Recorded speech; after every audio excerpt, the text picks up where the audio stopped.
Okay, well, welcome into sports. As you can see, I am with Gator Dave, Dave Waters. He works here at News4Jax with us, but he is the best when it comes to covering the Florida Gators. So thank you for joining me today. For sure, for sure. Okay, Counting down the days. Yeah, I know. I can't believe it's already July. They're going to start fall camp in August, and then the season kicks off at the end of August. So we're going to talk about all Florida Gators today.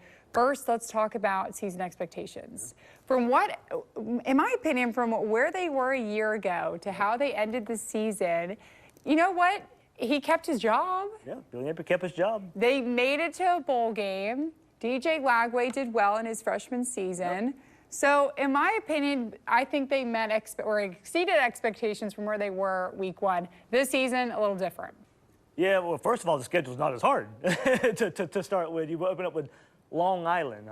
Many people probably haven't heard of Long Island out there, but that's Florida's first opponent. But it has been a difference because since Billy Napier's been at Florida, it was open up with Utah at the Swamp, go to the road against Utah, open up last season with Miami. He finally gets that cupcake to open up with this year. But even besides that, the expectations were certainly heightened because of that 4-game winning streak, beating LSU, beating Ole Miss at the end of the season last year, beating rival Florida State, winning a bowl game, as you said, and then, of course, DJ Lagway. So, yeah, the expectations are pretty high up there for Florida. Out of all of the teams that he's had at Florida, is this the best one that he's had? For sure. Yeah. At the end of last season, it was pretty apparent that Florida was going to retain the roster. It was bringing back 4 or 5 offensive linemen. It was bringing back Caleb Banks and Tyreek Sapp to man that defensive line. Florida built for this. Hey, we got our quarterback. We got skilled players. We know we can run the ball. We got a lot of players coming back in the trenches. This is the year we are building for. Even though DJ Lagway is only a sophomore, his first full season, this is what they have built for. And that message was clear. We're going to retain this roster. We'll keep guys from transferring. We'll keep guys from going to the NFL. That's where NIL comes into play now and paying these players. You can do those things now. And so, yeah, you can tell Florida really built for a run, a college football playoff run this 2025 season. Okay, all eyes are going to be on you, Billy, but all eyes are also going to be on DJ. First, how's the shoulder? How is this off season for him? And how do you think he is heading into year 2? About a month ago at the SEC spring meetings, Billy Napier said, hey, DJ Lagway's doing everything we'd want him to be, whether he was healthy or not, at this point. So hopefully there's no hiccups. That's what you got to hope for. When he starts throwing the ball more, the question is going to surround it. This whole preseason until we see fall camp and DJ Lagway's launching 75-yard bombs. But even that's not going to satisfy some people. We've got to wait till we get to game 1 and DJ Lagway's throwing the ball a lot to see where that shoulder is and see if he can, hopefully, carry Florida for 12 regular season games and possibly more. So the question is really just going to be out there until we actually see it with our own eyes. We can hear this and we can ask behind the scenes, is that even if it's bad, are the people behind the scenes really going to share that information right now? It's going to be pretty secretive, I think, no matter what you hear about DJ Lagway, till we actually see him throwing the ball. Yeah, and if Gator Dave can't figure it out, no one's figuring it out, let's be honest here. Okay, we're here in Jacksonville, of course, Gainesville not too far away. We have quite a few local guys who are on the Gators team. Drake Stubbs is going to be a true freshman this year, and I'm so excited to see what he does. Such a big fan of him.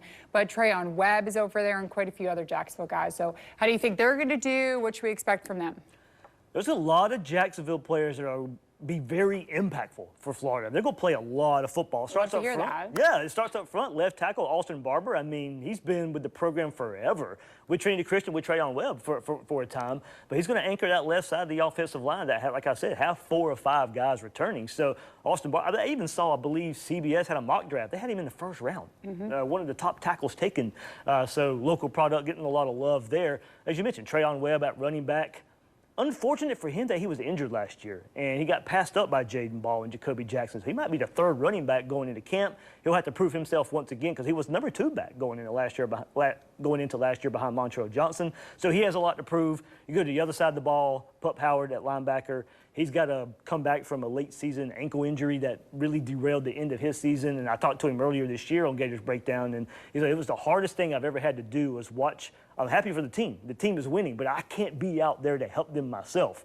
So he's looking to bounce back from an injury. Sharif Denson, they're at corner, the nickel corner spot for Florida. Really good competition with Aaron Gates. Florida's got 2 really good players there. Sharif Denson probably starts the season there because he's healthy and ready to go, and he's a good player, so he's going to get a lot of playing time there. You can go back to linebacker. We can go back to Lake City and Jaden Robinson, another guy who's going to get a lot of playing time with Pup Howard and Miles Graham and Aaron Gates. So a lot of Jacksonville area guys are going to play a lot of football for Florida and really have a lot to say in how good Florida's going to be in 2025. Oh, we love to hear that. Okay, Gator Dave, where can they find the Gators Breakdown? Where can they find you on social media? Yeah, you can find it right here on News4Jax, GatorsBreakdown.com. You can follow me on X, Twitter, whatever you want to call it these days, at GatorDave_SEC. There's no one that does it better. Okay, Gator Dave, thank you so much, and thank you for watching.